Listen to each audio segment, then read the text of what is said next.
Bonjour à tous et bienvenue dans ce podcast. Aujourd'hui, 5 minutes pour comprendre le séjour de Thomas Pesquet dans l'ISS. Thomas Pesquet naît en 1978. Il est d'abord ingénieur en aéronautique au Centre national d'études spatiales, le CNES, de 2002 à 2004, puis pilote de ligne à Air France entre 2004 et 2009. En mai 2009, il fait partie des 6 candidats retenus parmi les 8400 postulants pour intégrer le corps européen des astronautes à l'ESA, l'Agence spatiale européenne. Il devient alors l'un des plus jeunes astronautes européens à en faire partie, à 31 ans. Il va effectuer 2 missions dans l'ISS, ce laboratoire scientifique international en orbite depuis 1998.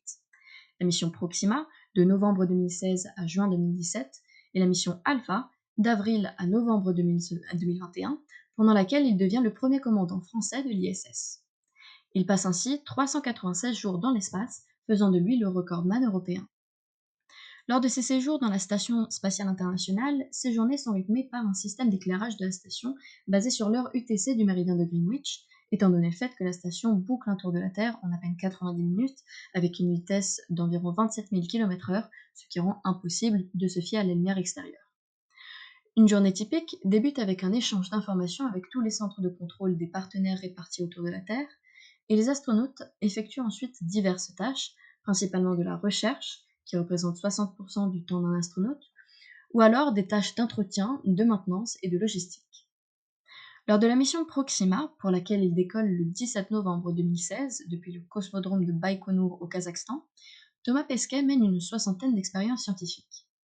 Leur conception et leur préparation impliquent alors des laboratoires de recherche, des entreprises ou encore des startups et permettent de faire progresser à la fois la science spatiale, mais aussi la médecine, l'industrie ou encore l'environnement.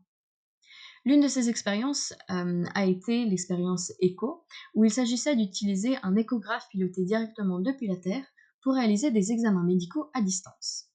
Thomas Pesquet a alors joué le rôle d'assistant, plaçant la sonde sur son propre corps, sous la direction d'un médecin situé à Toulouse. Cette expérience a permis de valider la faisabilité de la télémédecine, pour de possibles applications médicales auprès de futurs équipages, mais aussi sur Terre auprès de populations plus isolées.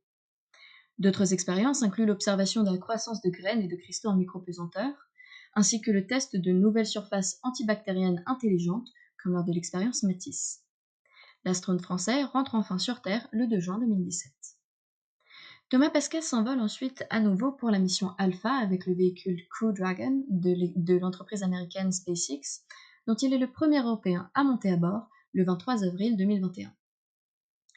Il mène lors de cette opération un total de 232 expériences, dont l'expérience pilote, qui consistait en un test de télérobotique avec un casque de réalité virtuelle et un retour tactile censé reproduire l'expérience de pilotage de robots pour de futures missions d'exploration lunaire ou martienne depuis une station orbitale ou un autre habitat lointain.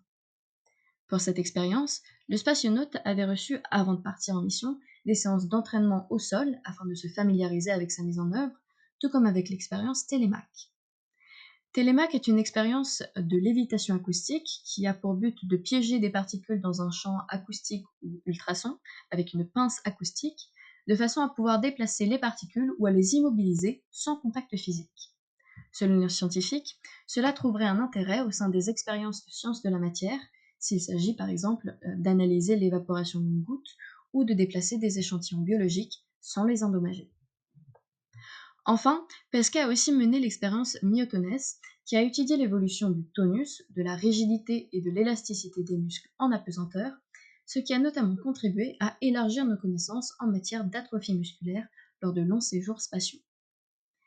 Il va aussi effectuer 4 sorties extravéhiculaires, des sorties dans l'espace, pour réparer ou installer du matériel, pendant plus de 26 heures au total, faisant de lui l'astronaute européen ayant le plus de temps cumulé dans l'espace et le plus de temps cumulé en sortie extravéhiculaire.